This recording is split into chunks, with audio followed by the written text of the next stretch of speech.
Iran ने मशरिक़ वस्ता में मौजूद तमाम अमरीकी फ़ौजी अड्डों के नक्शे हासिल करने के बाद अमरीकी हमले का जवाब ऐसा मुंह तोड़ दिया कि अमरीका मुद्दतों याद रखेगा। 80 हमलों के जवाब में 85 ताबड़तोड़ हमले, वहाँ पर कितनी तबाही मची और इन नक्शों की मदद से ईरान ने किस किस अमरीकी फ़ौजी अड्डे को निशाना बनाया, इस बारे में आमिर रज़ा से बात करते हैं। आमिर भाई, ईरान ने अमरीकी फ़ौजी अड्डों के नक्शे हासिल किए, अमरीका ने हमला किया तो उसका जवाब उन फ़ौजी अड्डों पर मिसाइल हमलों की सूरत में किया। वहाँ पर कितना नुकसान हुआ, क्या सूरत हाल है?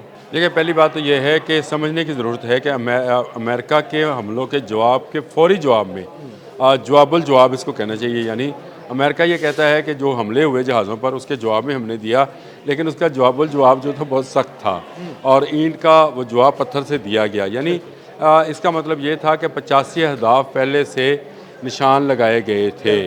देखिए, सैटेलाइट इमेजेस जो हैं अमरीकी अड्डों के, ये ईरान के पास है और मैं हमेशा कहता हूँ कि ईरान के पास अपना सैटेलाइट नहीं है, उसको बहुत सारी इतलात हैं। आज देखें, इस्माइल बकाई का बयान जो है वो आ गया है। उन्होंने कहा कि हमने सिर्फ उन अड्डों को निशाना बनाया जो हम पर हमलावर हुए। सुबह जब हम जहाँ से हमले किए गए सिर्फ वहीं पे हमला किया। देखिए, ये बड़ी अहम बात है कि जहाँ से हमला किया जाएगा वहाँ हमला किया जाएगा। इसका मतलब ये है कि ईरान बराह रास्त आज भी मिडल ईस्ट के किसी मुल्क पर हमलावर नहीं है। और ईरान ने 40 रोज़ा जंग में जो 28 फरवरी की शुरू हुई थी, उसमें भी यही ऐलान किया था कि हम पर जहाँ से हमला होगा हम वहाँ पर हमला करेंगे और उन अड्डों को नीस्तो नबूद करेंगे। ना सिर्फ उसके पास अमरीकी फ़ौजी अड्डों की पूरी तफसीलात मौजूद हैं, उनके पास फ़ौजी अफसरान के बैज नंबर्स तक मौजूद हैं, उनके एड्रेसेस मौजूद हैं, उनके रहायशगाहें मौजूद हैं। दुबई में मौजूद अड्डे से निकलकर किस होटल में ठहरे थे ये भी उनके पास मौजूद था। तो इसका मतलब ये है कि उनके पास सैटेलाइट इमेजिंग का एक बहुत ही मौसर निज़ाम जो है वो मौजूद है, ताकि उनको लम्हा ब लम्हा आगाह करता है। देखें, कल रात को हमला होता है तो ईरान के पास ऐसा कौन सा सिस्टम था कि जहाँ से हमला हुआ वहाँ पर उसने हमला कर दिया। बहरीन में जो MQ-9 का कंट्रोल सेंटर था, मैंने सुबह इसका जिक्र किया था कि उसको सैटेलाइट से, उसको जो पायलट चला रहा होता है वो ज़मीन पर ही होता है, वो नहीं होता, लेकिन वो सैटेलाइट के ज़रिए उसको गाइड करता है।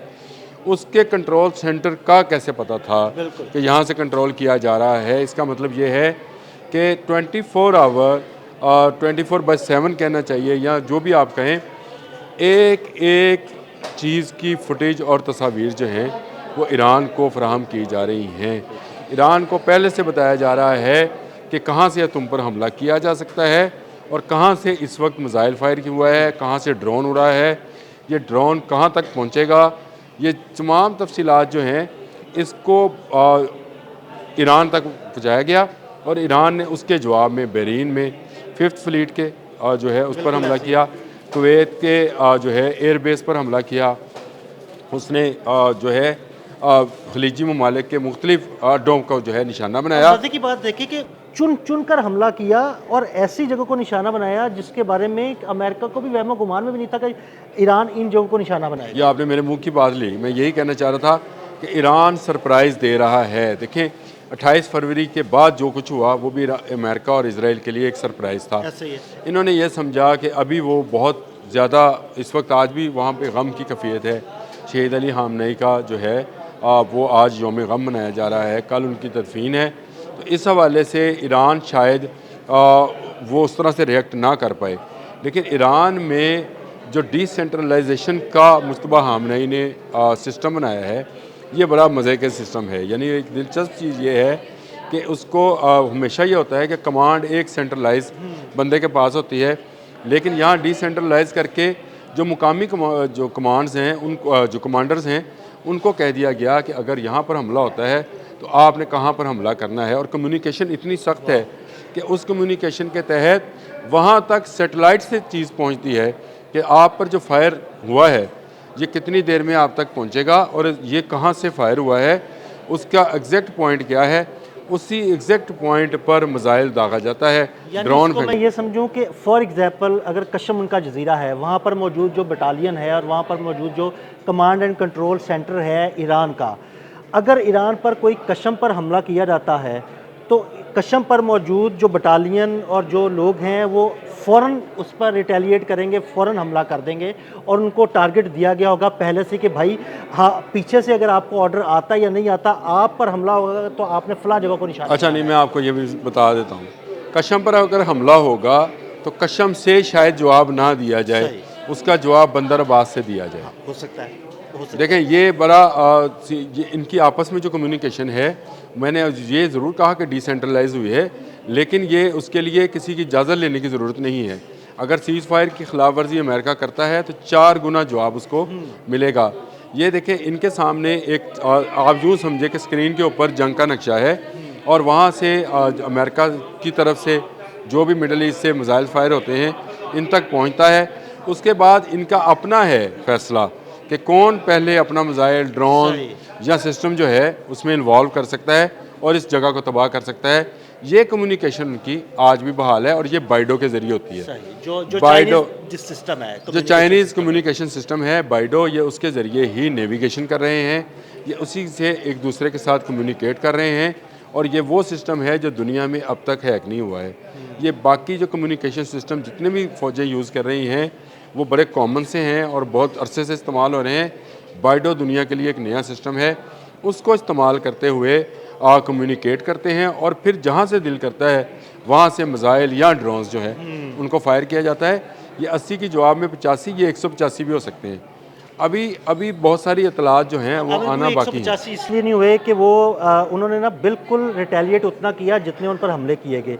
वो अभी तदफीन का इंतज़ार कर रहे हैं। कल तक आयतुल्ला अली खामनई की तदफीन के फ़ौरन बाद फिर वो जो जवाब देंगे ना, वो अमरीका हमेशा याद रखेगा। देखिए एक तो बड़ी वार्निंग है, सबसे बड़ी वार्निंग तो ये है कि मिडिल ईस्ट के ममालिक से कहा गया है कि वो अमेरिका से हाथ उठा लें, क्योंकि अगर अमेरिका उनकी सरजमीन से हमला करता है तो इसका मतलब ये है कि वो मुल्क हम पर हमलावर है। ये बात जो है ये मिडिल ईस्ट के लोगों को समझनी चाहिए।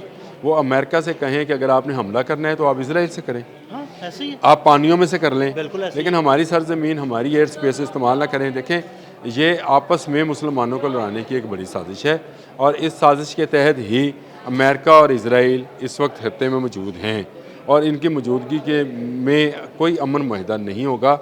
अभी उसने कहा है कि सीज़ फायर ख़त्म है तो ख़त्म है, लेकिन ईरान के पास इनके तमाम अड्डों के नक्शे मौजूद हैं, सैटेलाइट इमेजेस मौजूद हैं, इनके पास वहाँ पर क्या कुछ है उसकी तफसीलात मौजूद हैं और ख़ुद बाइडो के ज़रिए उनका कम्युनिकेशन जो है बहुत फास्ट भी है और वो डी ट्रैक भी नहीं हो सकता। हाँ जी, ऐसे ही। अगर वो डी ट्रैक नहीं हो सकता तो इसका जवाब, हर हमले का जवाब जो है उससे ज़्यादा बड़े हमले के साथ दिया जाएगा।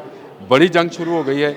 मैं ये समझता हूँ कि अब जो है डोनाल्ड ट्रंप और नेतन्याहू जो हैं, जो चाहते थे बड़ी जंग, उसका आगाज़ हुआ है। डोनाल्ड ट्रंप को अभी भी अपने जो है मैं समझता हूँ कि उसको अपने बयानात वापस लेने चाहिए, दोबारा उसको सीज़ फायर की तरफ जाना चाहिए, दोबारा अमन की तरफ जाना चाहिए। लेकिन अगर नहीं जाएगा तो ये मिडिल ईस्ट के बहुत सारे ममालिक के लिए एक बहुत बड़ा ख़तरा बन जाएगा। बहुत शुक्रिया आमिर भाई। आमिर भाई ने बड़ी तफसील के साथ सारे मामले पर रोशनी डाली। मज़ीद अपडेट्स के लिए मैं फॉलो करते रहें अदील अहमद और आमिर रज़ा ख़ान को इजाज़त दीजिएगा। अल्लाह हाफ़िज़।